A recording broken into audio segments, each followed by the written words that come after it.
जब जयदेव महाप्रभु पहुंचे और श्री जगन्नाथ महाप्रभु का दर्शन करते हुए गा रहे थे, श्रुत कमला कूच मंडल धृत कुंडल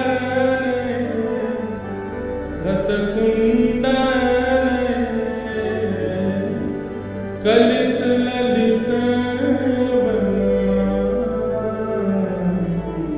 वनमाल तक पहुंचे थे। बस गाना तो चाह रहे थे जय जगदीश हरे, लेकिन श्री जगन्नाथ महाप्रभु अपने मधुर अधरों से गाने लगे जय जय देव। आज जय जगदीश हरे नहीं होगा, आज जय जय देव हरे होगा। हे जयदेव, तुम्हारे इन भावों को हम प्रणाम करते हैं, हमारी इन अंतरंग स्थितियों को तुम लिख रहे हो, हम वंदन करते हैं। श्री जयदेव महाप्रभु वो पहले ब्याह नहीं कर रहे थे। इधर देखो, ध्यान से सुनो, सबको आवाज आ रही है हमारी? किसी को नहीं आ रही हो तो हाथ ऊपर करो। सबको आ रही है? हाँ, तो ध्यान से सुनो। जयदेव महाप्रभु पहले ब्याह नहीं कर रहे थे, और ये निश्चित होता है कि जिसके अंदर भक्ति मात्रा में आ जाती है वो ब्याह से भागता है। वो संसार के विषयों से कहीं ना कहीं स्वयं को बचाता है। तो जयदेव महाप्रभु आपके माता पिता जो थे वो बाल्यकाल में ही चले गए थे। तो बचपन से ही आप जगन्नाथ महाप्रभु को ही अपने माता पिता मानते थे। जब जगन्नाथ भगवान का इन्होंने दर्शन किया तो दर्शन करने के बाद में इनके मन में भाव आया कि मैं एक नियम धारण कर लेता हूं। क्या? मैं इतना विरक्त भाव में रहूंगा, वृक्ष के नीचे रहा करूंगा, और एक रात जिस वृक्ष के नीचे रहा दूसरी रात उस वृक्ष के नीचे नहीं रहूंगा। ऐसा नियम बना लिया जयदेव महाप्रभु। गीत गोविंद इतना प्रिय लेखनी से नहीं बना है, इतना प्रिय शब्दों से नहीं बना है, इतना प्रिय जगन्नाथ जी को रचयिता की वजह से बना है। शब्द तो संस्कृत के हैं, मैं भी लिख सकता हूं, आप भी लिख सकते हो। कई बार सब्जी अच्छी नहीं बनी है, लेकिन किसने बनाई है? पत्नी ने बनाई है, तो अच्छी बतानी पड़ती है। कैसी बनी? बहुत अच्छी बनी, बहुत बढ़िया बनी। अरे चलो, पत्नी तो रोज बनाती है, पति ने बनाई है। हाँ, पति कभी कभी भोजन रसोई घर में घुस जाता है तो गैस चूल्हा सब घबरा जाते हैं, बोले आज हमारी शामत है, आ गया, अब बनाएगा कुछ। तो जब पति रसोई घर में जाता है उस दिन सबसे ज्यादा खुश होती है पत्नी, और बच्चे तो कूदते रहते, आज पिताजी बनाएंगे कुछ। तो पतिदेव कैसा भी भोजन बनावे, पत्नी जब पाती है तो क्या कहती? बहुत अच्छा, बहुत अच्छा, सब कुछ। पत्नी को पता चल जाता है इसमें नमक कम है, नींबू भी कम है, थोड़ी सी मिर्च ज्यादा हो गई है। बच्चों को कहती नहीं नहीं, इसका पेट भरा है, इसको मैं दोबारा खिलाऊंगी। वो फिर बाद में सही करके बच्चों को खिलाती है, लेकिन पति से क्या बोलती? बहुत अच्छा बना। मतलब सामग्री से कई बार प्रेम नहीं होता है, सामग्री बनाने वाले से प्रेम होता है। महाप्रभु जगन्नाथ जी को सामग्री तो बहुत प्रस्तुत करने वाले हैं, पर प्रस्तुत करने वाला कैसा है उससे ठाकुर जी को सामग्री अच्छी लगती है। ये गीत गोविंद इतना प्रिय क्यों है ठाकुर जी को? क्योंकि जयदेव महाप्रभु, और उन जयदेव महाप्रभु ने ऐसा नियम बना लिया कि मैं एक वृक्ष के नीचे एक रात रुकूंगा और अगले दिन दूसरे वृक्ष के नीचे चला जाएगा।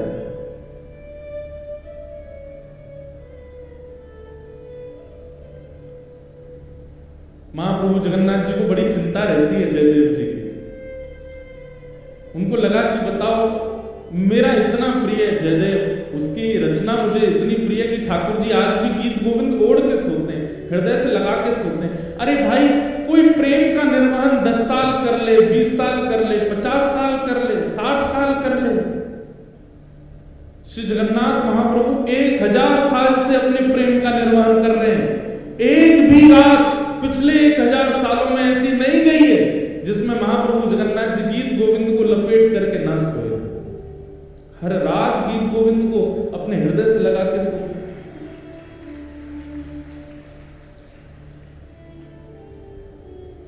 अरे प्रेम विवाह करने वालों के भी प्रेम चलते हैं, लेकिन कुछ वर्षों में कुछ खंडन तो उनके प्रेम में भी आता है। लेकिन ऐसा प्रेमी कौन होगा? महाप्रभु जगन्नाथ जी सोते ही नहीं है बिना गीत गोविंद के। जब तक गीत गोविंद का पाठ नहीं होता नहीं सोते। और केवल जगन्नाथ जी नहीं, बद्रीनाथ चले जाओ, वहां पर भी गीत गोविंद का पाठ होता है, द्वारिका में भी गीत गोविंद का पाठ होता है। गीत गोविंद रात में सुनेंगे तभी ठाकुर जी को नींद आती है, तभी सोते हैं, क्योंकि रचयिता जयदेव है। और वो जयदेव हैं कैसे? उन्होंने नियम ले लिया कि मैं एक वृक्ष के नीचे एक रात रहूंगा, अगले दिन दूसरे वृक्ष के नीचे सोते थे। इतना संग्रह भी नहीं किया कि कहीं मैं एक वृक्ष के नीचे 4 दिन रहा तो ऐसा ना हो जाए कि ये वृक्ष और ये स्थान मेरा है। लेकिन महाप्रभु जी को चिंता होती है जयदेव महाप्रभु की, मेरा जयदेव एक वृक्ष के नीचे सोता है। इतनी बड़ी रचना गीत गोविंद करने वाला एक वृक्ष के नीचे सोता है।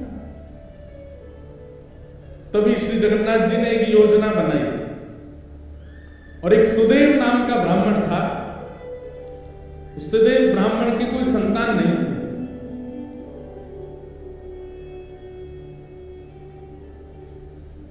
सब लोग बहुत ध्यान से सुनो, बहुत अच्छी कथा है। ठाकुर जी पहले ही योजना बना लेते हैं। तो सुदेव ब्राह्मण के पहले कोई संतान नहीं थी, तो सुदेव ब्राह्मण ने जगन्नाथ महाप्रभु से कहा कि भगवान एक संतान का सुख मुझे दीजिए, मैं वचन देता हूं उसकी बाल्यावस्था पूरी हो जाने के बाद जैसे ही वो बालक कुमार अवस्था का होगा मैं आपके चरणों में निवेदित कर दूंगा, वो बालक आपका हो जाएगा। ये मेरा वचन है आपको।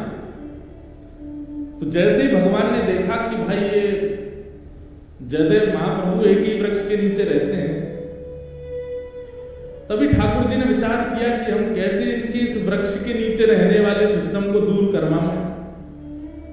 तभी ठाकुर जी को याद आया कि एक सुदेव ब्राह्मण था, उसने इतने वर्ष पहले हमसे कहा था कि एक संतान हो जाए तो वो हमें अर्पित करेगा। और ठाकुर जी की कृपा से उस सुदेव ब्राह्मण के एक पुत्री ने जन्म लिया।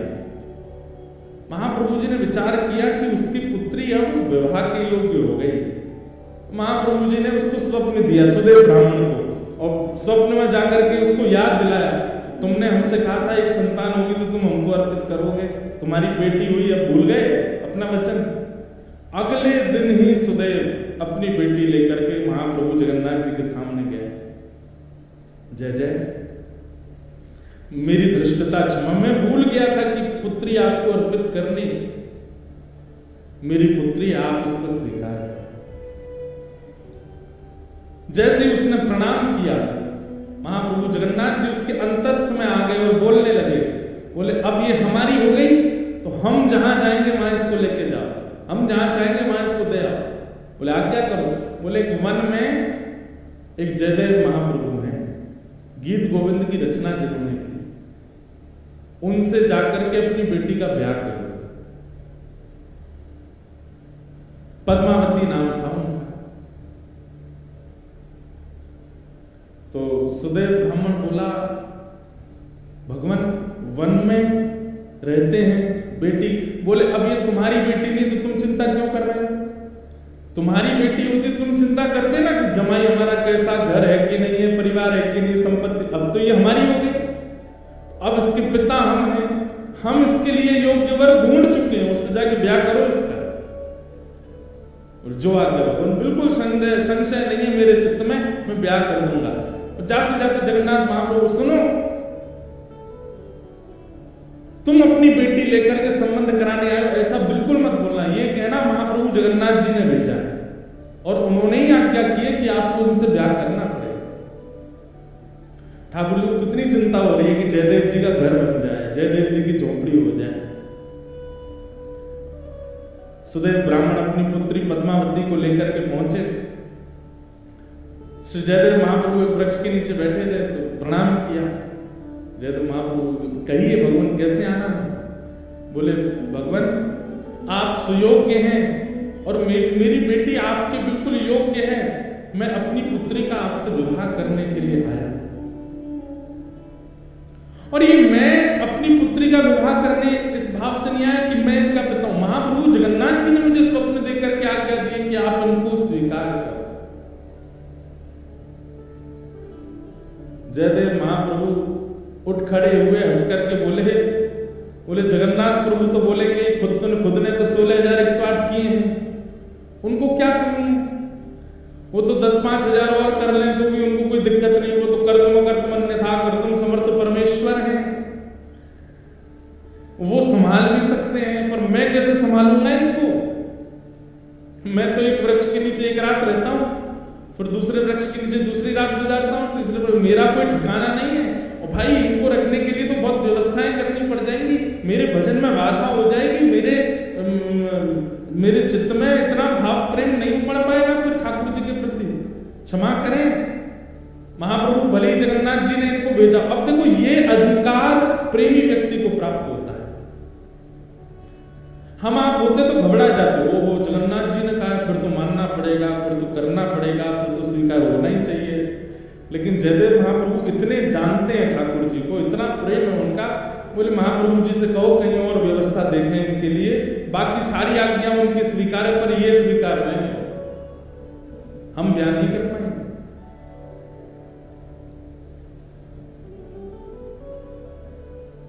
और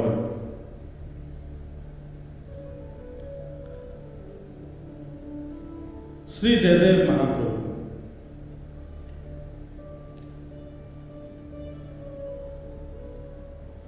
मना कर देते हैं, नहीं करेंगे। अरे आप कैसे व्यक्ति हैं, महाप्रभु जी की आज्ञा नहीं मान रहे हो, जगन्नाथ जी की आज्ञा नहीं मान रहे हो? बोले हमें स्वीकार है, हम बिना आज्ञा के ही रह लेंगे, लेकिन ये नहीं करेंगे। एक बार को तो सुदेव ब्राह्मण को क्रोध आ गया, बोले भगवान की आज्ञा ना मानने वाले को हम कैसे दे सकते हैं, चल बेटी। अपनी पुत्री को उठाने लगे तो पुत्री बैठ गई, बोले नहीं महाप्रभु जी ने आज्ञा की है कि तुम इनकी हो, मैं तो इनको सर्वस्व दे चुकी हूं, मैं तो इनको अपना मान चुकी हूं, ये भले मुझे स्वीकार ना करें। पिताजी अब आपका कर्तव्य नहीं है, मेरे परम पिता जगन्नाथ जी ने मुझे इनको सौंपा है, अब मैं इन्हीं की हूं, चाहे मुझे स्वीकार करें चाहे नहीं करें। जयदेव महाप्रभु बोले वाह, ऐसा समर्पण तो हमने नहीं देखा भैया। अरे तुम्हारे पिता कह रहे हैं चलो तुम, बोले नहीं महाप्रभु जी ने आपको अर्पित किया तो मैं आपकी। जयदेव महाप्रभु बोले छोड़ जाओ इनको, 2-3 दिन हमारी दिनचर्या देखेंगे खुद ही भाग जाएंगे।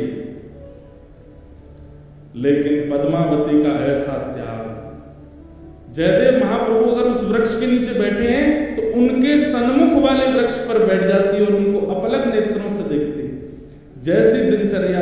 अब भाई वन में रहते हैं, वन में सांप भी है, बिच्छू भी है, कातर भी है, ना जाने कितने सारे जीव आ जाते हैं, लेकिन सब स्थितियों में बिल्कुल अनुकूल रह करके अपने श्री जयदेव जी को देखती रहती।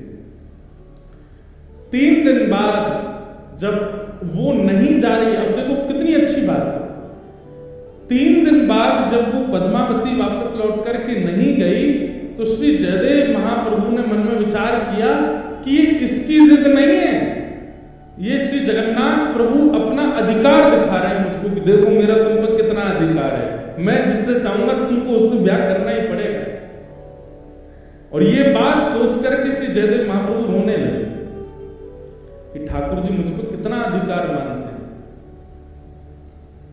कि मेरे 5 बार मना करने पर भी ये कन्या अपने स्थान से हिल नहीं रही। इसकी सामर्थ्य नहीं है कि ये वन में रह सके, इसकी सामर्थ्य नहीं है वृक्ष के नीचे रह सके, इसने कहां तपस्या देखी है, लेकिन इसको ये सामर्थ्य कौन प्रदान कर रहा है? महाप्रभु जी।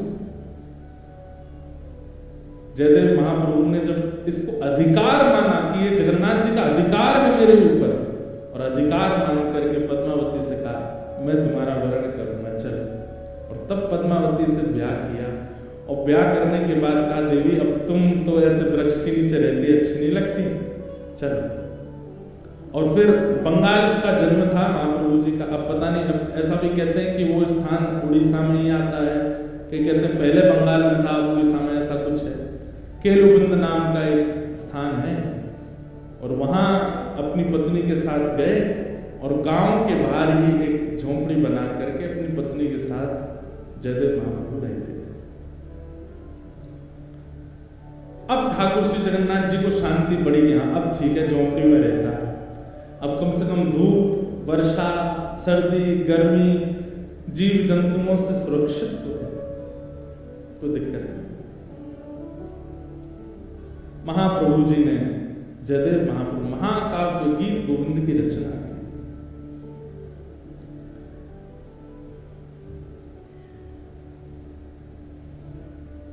और ऐसा कहीं कहीं वर्णन आता है कि जयदेव महाप्रभु बोलते थे और उनकी पत्नी जो पद्मावती थी वो लिखती थी, उनसे लिखवाने का क्रिया करते थे। ठाकुर जी के अंतरंग लीलाओं को वर्णन करते और पत्नी से कहते तुम लिखो। दोनों दंपति मिलकर के महाप्रभु जगन्नाथ जी के यश का गान कर रहे हैं, ठाकुर जी की लीला का स्मरण कर रहे हैं। एक बार एक अष्टपदी का सुंदर भाव आया चित्त में, और उस अष्टपदी में रास विहार का वर्णन कर रहे थे श्री जयदेव महाप्रभु। तो रास विहार का वर्णन करते करते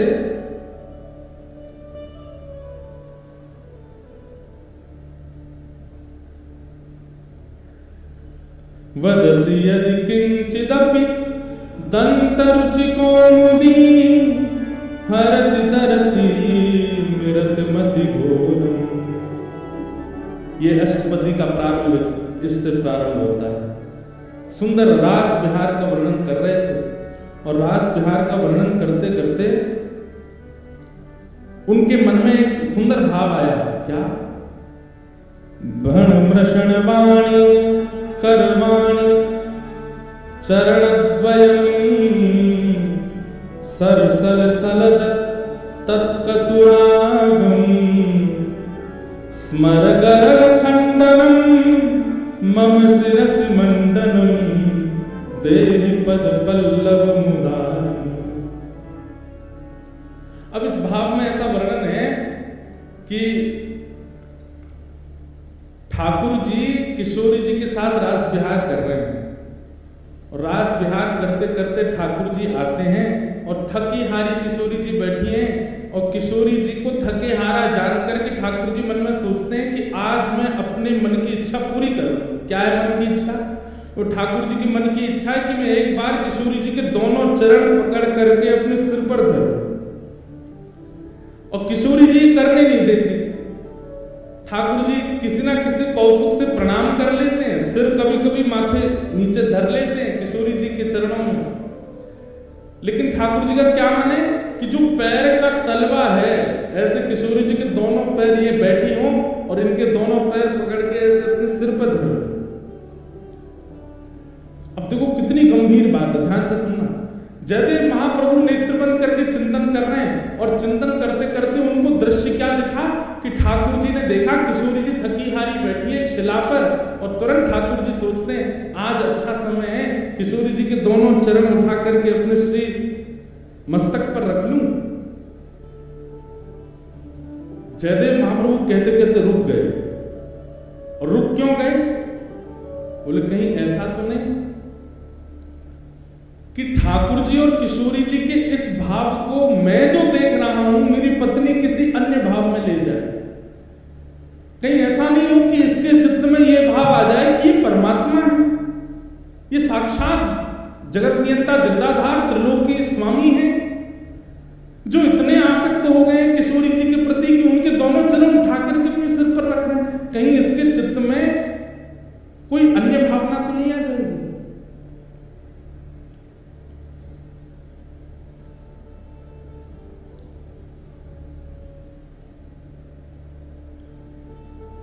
बोलते बोलते जयदेव महाप्रभु रुक गए और तुरंत मन में विचार किया कि मैं अपना नित्य क्रम करे आता हूं और इसको मैं थोड़ा परिवर्तित करके बोलूंगा, ऐसा कोई भावना आवे जिससे इसके चित्त में कोई दुर्भाव प्रकट हो जाए। तो जयदेव महाप्रभु बोले देवी अभी ना मुझे आगे याद नहीं आ रहा है, तुम एक काम करो, इसको आगे मैं पूरा करूंगा, यहीं रख दो। और कलम और गीत गोविंद की पुस्तिका वहीं रख करके जयदेव महाप्रभु बोले तुम भोजन प्रसाद तैयार करो, मैं गंगा स्नान करके आता हूं, और स्नान करके आके फिर प्रसाद पाके फिर लिखूंगा।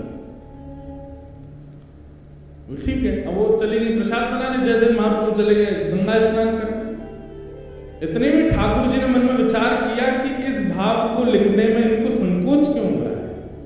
अरे किशोरी जी के चरण मुझको सिर पर धारण करने में कोई दिक्कत नहीं है, ये जयदेव महाप्रभु संकोच क्यों कर रहे हैं इस भाव को वर्णन करने में। और बोले ये स्नान करके आएंगे, इसको परिवर्तित करके कुछ और लिख देंगे, और लेकिन मैं चाहता हूं कि यही लिखा जाए। तभी जयदेव महाप्रभु का रूप धारण करके स्वयं से जगन्नाथ जी आ गए।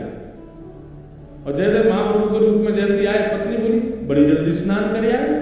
हाँ देवी, वो मुझे पंक्ति याद आ गई थी, आगे जो लिखनी है, ला कलम दो, मैं लिख देता हूँ। और तुम भोजन बन गया? बोले हाँ तैयार है। बोले लगाओ थाली, मैं ये पंक्ति लिख देता हूँ। और श्री जगन्नाथ महाप्रभु ने जयदेव जी का रूप धारण करके इस पंक्ति को लिखा। क्या? भण मृषण वाणी करवाणी चरणद्वयम् सर सर सदल कथ सुरागम् स्मर गरल खंडनम मम शिरसि मंडनम देहि पद पल्लव मुदारम। हे किशोरी जी, आपके चरण कैसे हैं? बोले इन चरणों को यदि कोई दूर से देख ले और उसके चित्त में यदि काम भी उत्पन्न हो गया होगा, तो किशोरी जी के चरणों में इतनी सामर्थ्य कि उसके हृदय से उस काम का नाश हो जाएगा। ऐसे काम नाशक इन चरणों को मैं अपने शीश पर धारण करता हूं। स्वयं ठाकुर जी ने लिखा और लिख करके जयदेव महाप्रभु की छाप लगा दी। जयति जयदेव कवि भारती भूषितम मानिनी जननिति शातम। जयदेव महाप्रभु की छाप लगा करके और पूरी पंक्ति पूरी करके, देवी भोजन लगाओ। पत्नी ने, पद्मावती ने भोजन बनाया, ठाकुर जी ने प्रेम से पाया। और नियम था पद्मावती का कि जयदेव महाप्रभु पाते, फिर उसी थाली में जो बच जाता उसमें ही थोड़ा परोस के पाती थी। आज ठाकुर जी ने अपना अधरामृत दे दिया पद्मावती, और पद्मावती ने प्रेम से उसी में दाल भात मिला करके पाया। आज तो ऐसा अद्भुत, आज पद्मावती बोली ऐसा लगता है मेरे हाथों में लक्ष्मी आ गई। कितना सुंदर स्वाद, ऐसा लगता है जगन्नाथ महाप्रभु का भाग पा रही हूं क्या। बड़े आनंद में निमग्न होकर के एक एक कोर पा रही थी। तभी जयदेव, असली जयदेव आ गए। और वो जयदेव कहां गए? बोले देवी मैंने तो बहुत पा लिया, अब मैं सोने कक्ष में जा रहा हूं, तुम पा लो। जगन्नाथ जी तो चले गए भीतर कक्ष में, असली जयदेव जी आए। आकर के अपनी पत्नी को देखा, वाह देवी इतनी जोर की भूख लगी कि आज हमसे पहले ही पा लिया आपने। पद्मावती बोली क्या कह रहे हैं? बोले तुम रोज हमको पवाती हो, फिर हमारे बाद पाती हो, आज हमसे पहले ही पा रहे। पद्मावती बोली कुछ खा पी लिए हैं क्या? अरे अभी अभी तो आप प्रसाद पाके सोने गए थे, आपका जो बचा थाल में वही मैं पा रही। जयदेव महाप्रभु बोले मैं तो तब का गया गंगा स्नान करके और संध्या वंदन करके अब लौटा हूं, मैं कहां प्रसाद पाया मैंने अभी। अरे आप थोड़ी देर पहले आ तो गए थे, बोले मुझे पंक्ति याद आ गई है, जल्दी कलम दो, और तुरंत आप लिखने बैठ गए। और लिख करके आज बड़े खुश हो रहे थे, बड़े आनंद से अपना ही नाम गा रहे थे, वाह जयदेव कह रहे थे। और फिर प्रसाद प्रेम से आपने पाया और सोने गए हो भीतर, पीछे से निकल के फिर आ गए हो बाहर, ये क्या लीला कर रहे हो आज? जयदेव महाप्रभु बोले मैं पंक्ति लिखने आया था। बोले हाँ, कहाँ है? गीत गोविंद काव्य। बोले वो वहीं जहां आप रखते वहीं रखे। तुरंत दौड़ करके गए और जैसे ही उस पंक्ति को देखा, जिस पंक्ति को लिखने में संकोच जयदेव महाप्रभु कर रहे थे, सुंदर अक्षरों में श्री जगन्नाथ जी अपने हाथों से लिख करके गए।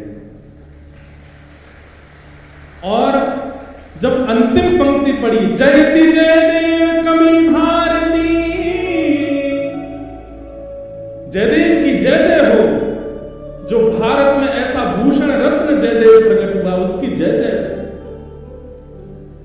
अपने प्रति ये मान सम्मान महाप्रभु जी के द्वारा सुन करके देख करके जयदेव जी रो पड़े। तुरंत पत्नी से बोले चलो जगन्नाथ। महाप्रभु महाप्रभु जी के सन्मुख आकर के इतना रोए, नाथ आप कितना स्नेह देते हैं, कितना प्रेम करते हैं, सर्व भावों से आपने मुझे युक्त कर दिया, मैंने क्या दिया आपको, केवल शब्द ही तो प्रकट कर रहा हूं, इससे अधिक तो मैं कुछ करता नहीं आपके लिए। ना कभी कोई रत्न चढ़ाए हो, ना कभी कोई भेष चढ़ाया हो, ना कभी महाप्रसाद लगाया हो, ना कभी 56 भोग का कोई मनोरथ जगन्नाथपुरी में कोई विशेष उत्सव किया हो, कुछ नहीं। दूर बैठा बैठा केवल शब्द प्रस्तुत करता हूं और आप इतने प्रसन्न हो जाते हैं। जयदेव महाप्रभु को देख करके जगन्नाथ जी कहते हैं ये सबसे प्रिय भोग है मेरा, जब कोई भक्त अपने शब्द प्रकट करता है, ये मुझे सबसे ज्यादा प्रिय लगता है। इसलिए भैया ये गीत गोविंद महाकाव्य, इसको सामान्य स्तुति मत समझिए। ना तो शरीर के रोग दूर होंगे, ना घर परिवार के कलेश दूर होंगे। गीत गोविंद कोई हनुमान चालीसा की तरह पाठ नहीं करना, भूत पिशाच निकट नहीं आवे, महावीर जब नाम सुनावे। गीत गोविंद तो प्रेम लक्षणा भक्ति प्रदान करता है। ऐसे गीत गोविंद को हम बारंबार प्रणाम करते हैं और जयदेव महाप्रभु के प्यारे श्री जगन्नाथ जी को बारंबार वंदन करते हैं कि आप इतने कृपालु हैं कि इतनी सहज अक्षरों पर आप प्रसन्न हो जाए।